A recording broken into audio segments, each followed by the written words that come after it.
नमस्कार, स्वागत है आपका। बीजेपी ने एक बहुत बड़ा फैसला किया है उत्तर प्रदेश को लेकर के, और उस फैसले में बीजेपी ने आखिरकार अपना एक नया प्रभारी जो है वो उत्तर प्रदेश के लिए नियुक्त किया है। वो प्रभारी नियुक्त किया है विनोद तावड़े को। विनोद तावड़े प्रमुख नेता है बीजेपी के। राष्ट्रीय अध्यक्ष का जब चयन हो रहा था तब भी उनका नाम काफी चर्चा में था।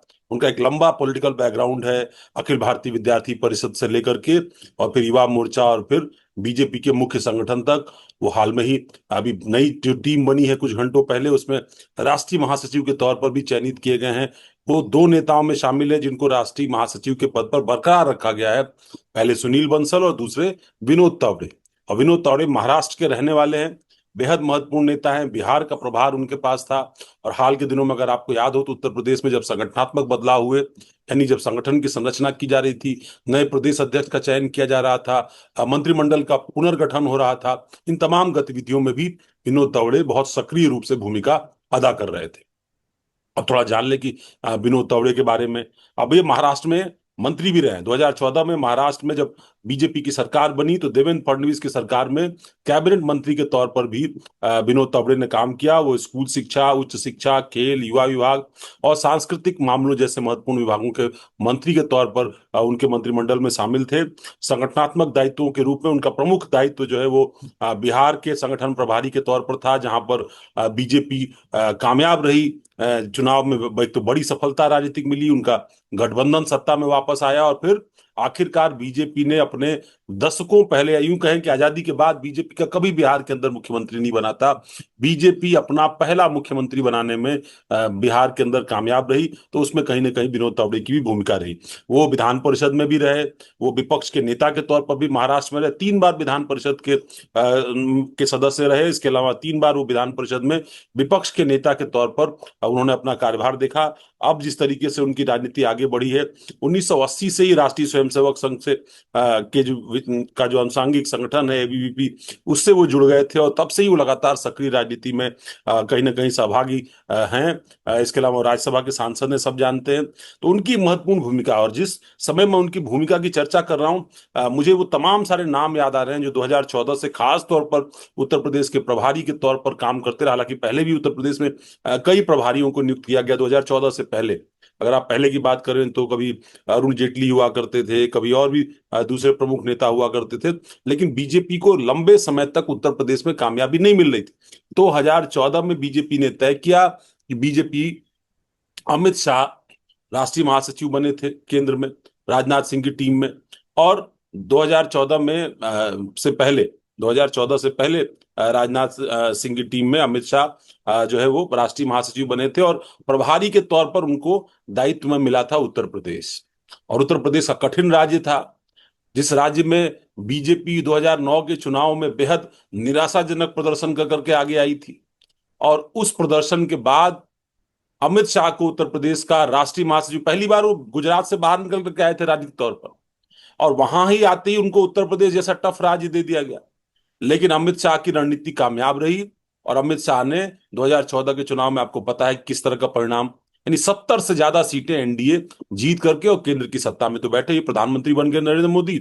और फिर राजनाथ सिंह केंद्रीय गृह मंत्री बन गए, और फिर अमित शाह को पार्टी का नया राष्ट्रीय अध्यक्ष बनाया गया।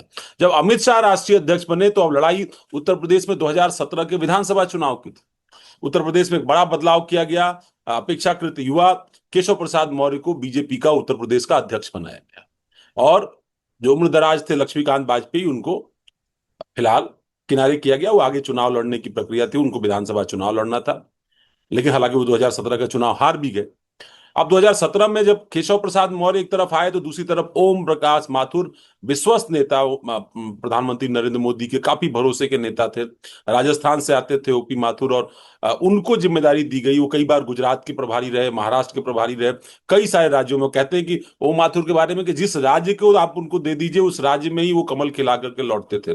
तो उनको उत्तर प्रदेश जैसा महत्वपूर्ण राज्य दिया गया, और उनकी और केशव प्रसाद मौर्य की जो जुगलबंदी थी उसने कहीं ना कहीं एक कामयाबी का रोड मैप यूपी में तैयार किया, और रोड मैप कामयाब रहा। अमित शाह का निर्देशन था, वो राष्ट्रीय अध्यक्ष थे, और 2014 से जो सिलसिला शुरू हुआ था वो 2017 में और बुलंदी पर पहुंच गया। मतलब 300 से ज्यादा सीटें जीतने में बीजेपी कामयाब रही। और फिर आया 2019 का चुनाव, जब जेपी नड्डा को जगत प्रकाश नड्डा को उत्तर प्रदेश का प्रभारी बनाया गया। और उत्तर प्रदेश के प्रभारी के तौर पर मैंने उनका इंटरव्यू भी किया था, बड़ा लंबा इंटरव्यू है, आप देख सकते हो उसको मेरे यूट्यूब चैनल पर। किस तरीके से उन्होंने इसको इलेक्शन को किस तरह वो लड़ रहे थे, कैसे स्ट्रैटेजी बना रहे थे, वो लगातार लखनऊ में कैंप कर रहे थे, बनारस में कैंप कर रहे थे, गोरखपुर में कैंप कर रहे थे, मेरठ में कर रहे थे, बरेली, झांसी, यानी अलग अलग हिस्सों में जाकर के वो प्रवास कर रहे थे, वहां के नेताओं से बात कर रहे थे। या उसी रणनीति को आगे बढ़ाने की जो अमित शाह ने, ओपी माथुर ने आगे बढ़ाई थी, उसको आगे बढ़ाने की और ज्यादा कोशिश कर रहे थे। तो देखिए कितनी बड़ी राजनीतिक सफलता मिली।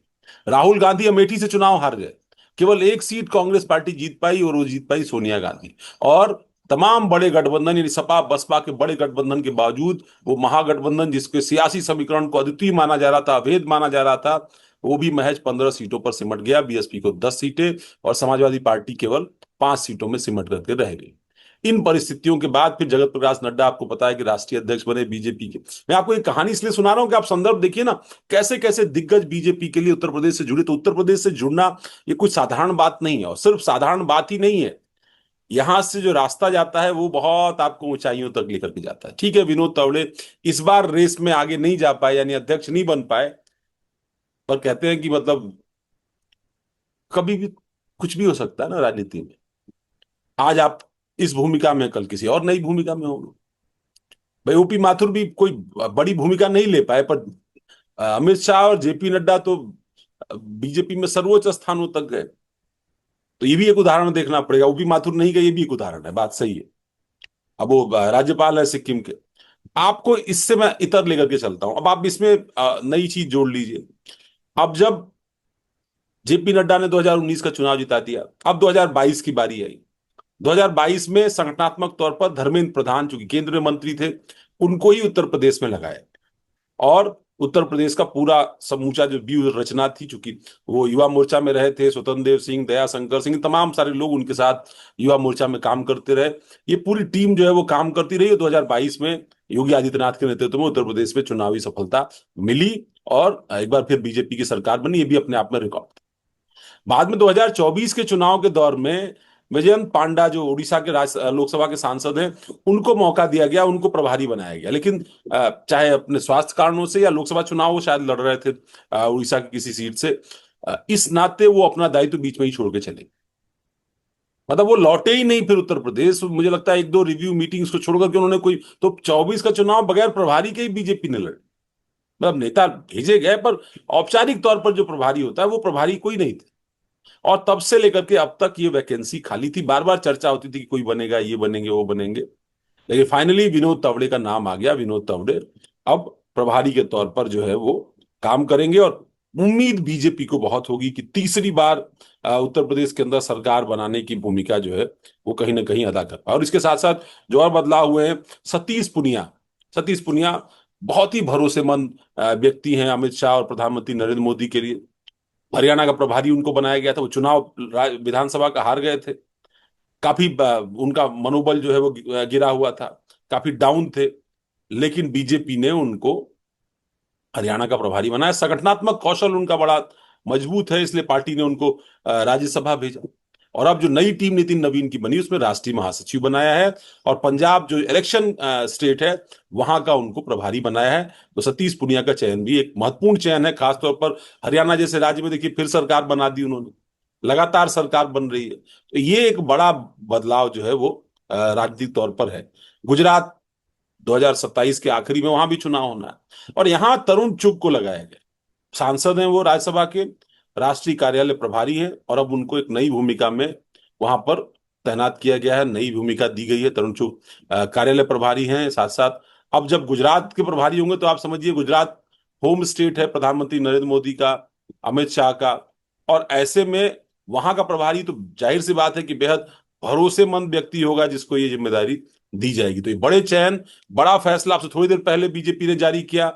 लेकिन जो कहते हैं ना कि बीजेपी ने कुछ घंटे पहले अपनी राष्ट्रीय टीम घोषित की थी, और साथ ही अब प्रभारियों की टीम भी घोषित होगी।